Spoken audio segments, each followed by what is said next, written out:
Kesaksian Nining lari lihat pelaku potong korban, dikira potong ayam. Witi warung, mana wire? Anjeunna teh nyacak daging hayam, ari pek teh suku jelema nuju dicacak. Geger kasus pria ODGJ bunuh sahabatnya di pinggir Jalan Cibalong Garut, Jawa Barat Minggu, 30 Juni 2024, siang pukul 12.30 waktu Indonesia Barat. Aksi tersebut dilakukan di pinggir jalan. Kejadian tersebut pertama kali dilihat oleh anak-anak.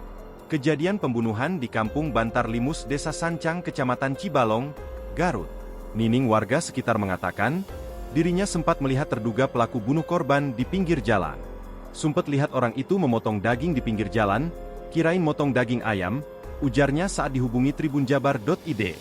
Dari jarak dekat, ia kemudian terperanjat saat melihat aksi pelaku. Kasat Reskrim Polres Garut AKP Ari Rinaldo mengatakan, pihaknya saat ini sudah mengamankan satu orang terduga pelaku. Terduga pelaku diketahui merupakan seorang pria, saat ini masih dalam perjalanan menuju Polres Garut.